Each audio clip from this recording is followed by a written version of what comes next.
Teenagers కి perfect parents అవసరం లేదు.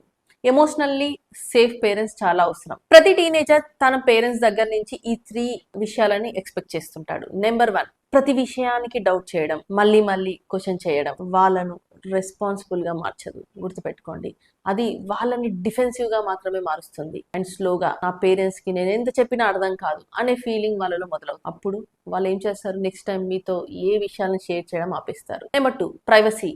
ప్రైవసీ అంటే పిల్లలు ఏదో తప్పు చేస్తున్నారని కాదు. ప్రైవసీ అంటే వాళ్ళు తమ ఐడెంటిటీని, తమ థాట్స్ని అండ్ వాళ్ళ చాయిసెస్ని వాళ్ళకి వాళ్ళు అర్థం చేసుకునేలాగా ఇచ్చే స్పేస్. ప్రతి విషయంలో పేరెంట్స్ ఇంటర్వెన్షన్ ఉంటే ఆ ప్రాసెస్కి ఆటంకం కలుగుతుంది. And number 3, good listener. ఇది చాలా ఇంపార్టెంట్. టీనేజర్స్కి ప్రతి విషయానికి లెక్చర్ అవసరం లేదు. కొన్నిసార్లు వాళ్ళు కోరుకునేది ఒక్కటే, పేరెంట్స్ పానిక్ అవ్వకూడదు, పేరెంట్స్ కంప్లైంట్ చేయకూడదు అండ్ వెంటనే సొల్యూషన్స్ కూడా ఇవ్వకూడదు. వాళ్ళు చెప్పేది ప్రశాంతంగా వినాలి. బికాస్ టీనేజర్స్కి ఎప్పుడు అడ్వైస్ అవసరం లేదు, కానీ వాళ్ళని అర్థం చేసుకునే ఒక మనిషి మాత్రం వాళ్ళకి చాలా అవసరం. గుర్తుపెట్టుకోండి, పేరెంట్స్ మీ చైల్డ్కి పర్ఫెక్ట్ పేరెంట్ కావాల్సిన అవసరం లేదు. ట్రస్ట్ ఇచ్చే పేరెంట్ అండ్ స్పేస్ ఇచ్చే పేరెంట్ అండ్ వినే పేరెంట్ లాగా ఉండండి. అదే వాళ్ళకి చాలా అవసరం అండ్ అదే వాళ్ళకి మీరు ఇచ్చే బిగ్గెస్ట్ గిఫ్ట్.